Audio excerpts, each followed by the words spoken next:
Broers en susters, ons teks ter oordenking is vers 14 en ook vers 18. Vers 14, my gelofte sal ek aan die Here betaal in die teenwoordigheid van sy ganse volk. Ek sal my geloftes aan die Here betaal in die teenwoordigheid van sy ganse volk. 'n herhaling daarvan. Vanoggend is dit voorstelling van ons volwasse kattesante. 'n blye oomblik in hulle lewens, 'n oomblik waarin hulle dankbaar is dat die proses ook tot hiertoe kon lei en dat dit voltooi kan word vandag. Maar dit is ook vir ons vanoggend wat reeds ook voorgestel is, wat jare gelede lidmate geword het van die gemeente, ook 'n herinnering aan wat God van ons verlang. Geliefdes, u het uself onderwerp aan die kennis van God en instruksie in sy woord. En dan kom u nou vanoggend, nadat u oortuig is van die waarheid van God, die waarheid van God se woord, sal u later gevra word om met u eie mond te bely toegelaat te word tot die gemeenskap van gelowiges hier te Sarepta. En dan kom ons by vers 14 wat sê, my geloftes sal ek aan die Here betaal. Waar gaan ek dit betaal?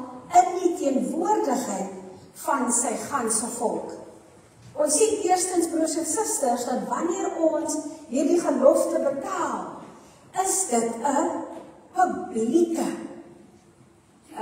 getuienis. Dit is 'n publieke getuienis waarin ons in die teenwoordigheid van medegelowiges verklaar dat ons aan die Here behoort. En wanneer ons hierdie beloftes doen of geloftes kom aflê, moet ons nie haastig wees om dit te doen nie. We should not be hasty in making vows, but consider first the meaning of the vow we are about to make. Look therefore well at the vow that you are to make, that you make it with a confidence and cheerfulness, for it is nothing sinful, nor something to feel sorrow for. Vanoggend is hierdie geleentheid 'n geleentheid waarin ons bly moet wees. 'n geleentheid waarin u in besonder bly moet wees. Dit is nie 'n hartseer geleentheid nie. Dit is 'n blymoedige geleentheid waarin u die vreugde wat God in u hart kom plaas, deel met die medegelowiges hier teenwoordig. Die eerste gelofte wat u gaan maak is om die duiwel af te weer. Die duiwel, broers en susters, almal van ons, het al 'n ontmoeting gehad met hierdie duiwel. Nie waar nie. As ek iemand is wat nog nie 'n ontmoeting gehad het nie, dan moet ons bid dat die Here nie weghou van daardie duiwel af. Broers en susters, en dit is ook glad nie iets om oor skaam te wees nie, of om weg te steek nie, want dit kom ook op die pad van die gelowige. Ons moet nie hartseer daaroor wees nie, want die Here gee ons geleentheid om te reflekteer, om te dink, waar langs God dan vir ons gebring het. Dat ons dan kan sê, Here, baie dankie, dat U my gered het. Wanneer ons praat dat ons die duiwel kan afweer, beteken dit dat ons nommer 1 vir Jesus kies. Ons weer die duiwel af en sê, Jesus is my redder, hy is my saligmaker. Daardeur verklaar ons dat die duiwel 'n bedrieger is, die duiwel 'n leenaar is, en dat hy nie my vreugde in die Here van my af sal wegneem nie. En so wanneer ons dan kom sê dat ek die duiwel afweer, moet ons nie skaam wees daaroor nie. Wat ons ook al saam met ons dra, moet ons sê, Here, dankie vir vir die redding. Dankie dat ek aan U behoort. Hierdie vader van die leuns, die vader as bedrieger, kom sê U dan, en kom sê ons keer op keer, ek wil hom nie hê in my lewe. Ek wil nie toelaat dat hy my lewe soos 'n brullende leeu kom verslind nie. Ek gaan nie toelaat dat hy 'n plek of 'n vaste plek in my lewe kry nie. En daarom is dit belangrik dat U hierdie duiwel af moet weer. Met ander woorde, U sal sê, ek wil die duiwel nie deel van my lewe hê nie. Maar meer nog, sê ons, die duiwel is nie my herder nie. Die duiwel is nie my herder nie. Daardeur sê ons, die Here alleen is my herder. Ek wil hom nie dien nie, en ek wil nie aan hom verbind wees, dat ek 'n slaaf word van sy dinge nie. Ek wil ook nie deelneem aan enige sonde of dade of lyding wat van hom kom nie. Broers en susters, in ons gemeenskap sien ons hoe dat hierdie dinge waarin ons slawe word op die aarde, ons weghou van die Here af. Weghou van die dinge wat God wil hê ons weer besig moet wees. Die lyding wat dit bring, die gesukkel wat dit bring, dat ons eintlik onder die juk staan van hierdie duiwel. Maar wanneer ons sê, die Here is my herder, dan sê ek is vry. Ek behoort nie aan 'n duiwel nie. Ek behoort nie aan iemand anders nie. Ek behoort aan die Here. Tweedens, geliefdes, beloof U dat U glo in God die Vader. Ons sê dit elke Sondag. Ek glo in God die Vader, die skepper van die hemel en die aarde. Ek glo in sy leringe, nie die lering van die kerk nie, nie die lering van die mens nie. Ek glo in sy lering. Ek glo nie 'n ander man of ander vrou nie, maar ek glo God. Ek glo wat God aan my sê. Sy eie woord en openbaring aan ons. Net soos U ook geleer het uit studies oor die Bybel, en hierdie kennis in geloof is 'n groot skat in jou lewe. Om te weet dat jou Vader in Christus met 'n almagtige hand en mag oor die aarde, die see, die maan, die son, die sterre, alles wat onder die aarde is, wat bo op die aarde is, en dat hy al ons bestemminge beheer. So wanneer ons geliefdes sê, ek glo in God, die Vader, die skepper van dit alles, sê ek hou vas. Niemand kan ons groter wees as hierdie God nie. Hierdie God wat die aarde geskep het, die hemel en die aarde geskep het, alles wat daar is. Hoekom sal ons dan by ander wil skuil, as by hierdie grote God, wat in beheer is van dit alles? Elke week wanneer ons in die kerk die apostoliese geloofsbelijdenis bely, geliefdes, erken ons dat ons in God se hande is. Dat hy ons Vader is, dat hy ons stuur, dat hy my lewe regeer, en dat ek my nie deur iemand anders sal laat regeer nie. Geliefdes, derdens, beloof U verder om in Jesus Christus te glo.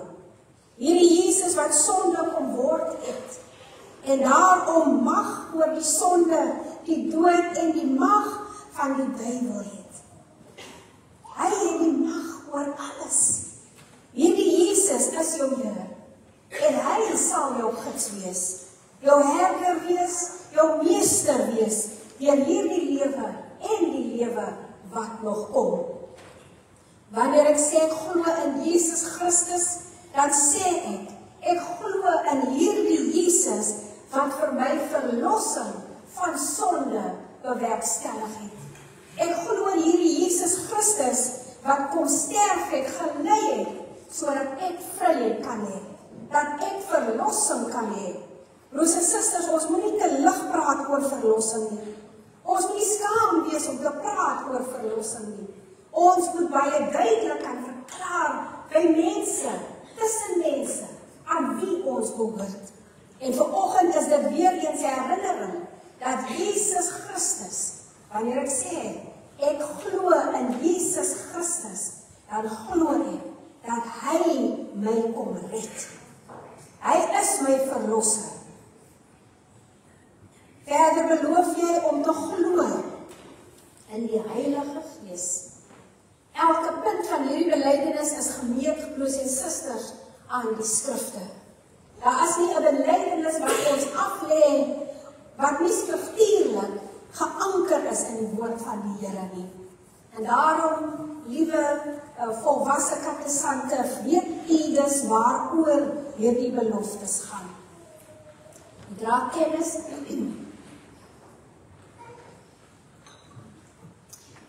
u dra kennis van die waarheid van die belofte. Die waarheid van die Heilige Gees, wat altyd met ons is. Broers en susters, en soos ons ook gehoor het in die getuienis en in baie ander getuienisse. Wanneer mense getuienis lewe, dan praat ons van hoe dit was en hoe dit nou is. Waar langs die Here my gelei het. Waar langs die Here my gebring het. En om 'n getuienis te kan gee en te praat van die wonders van die Here in ons lewens, geliefdes, moet ons glo dat die Heilige Gees met ons is. Ons moet dit glo, ons moet dit lewe. Die Heilige Gees is met my.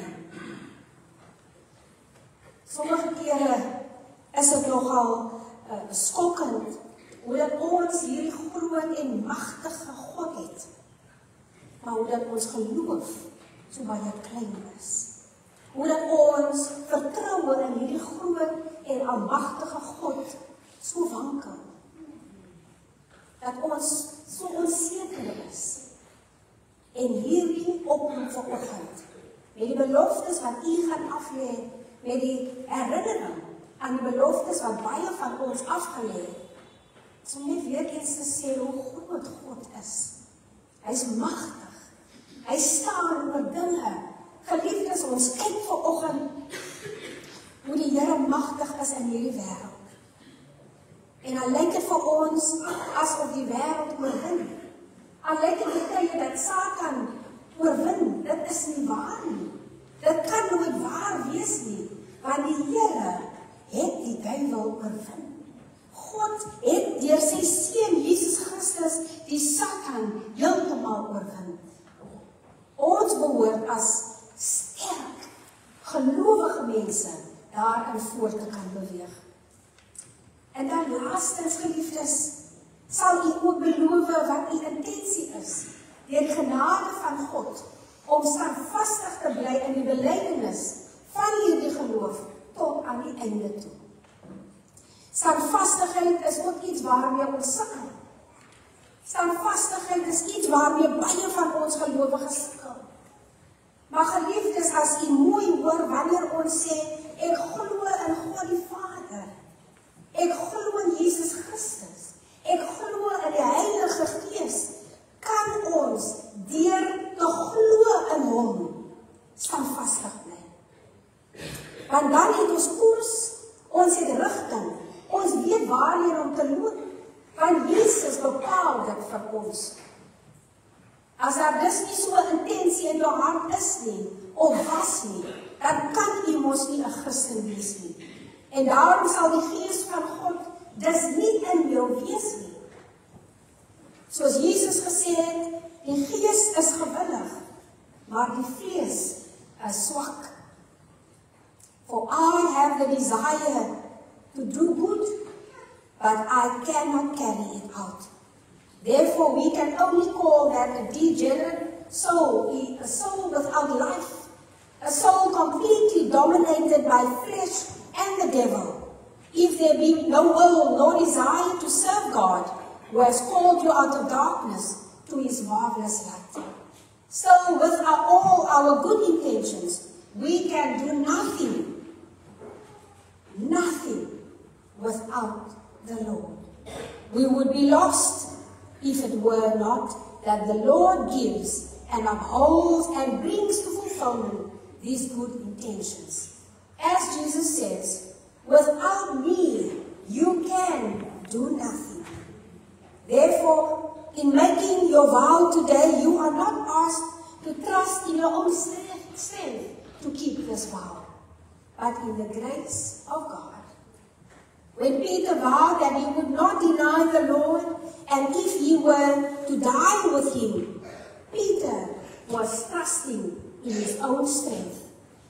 He should rather have said, as you should say today, by the grace of God, I will do my best.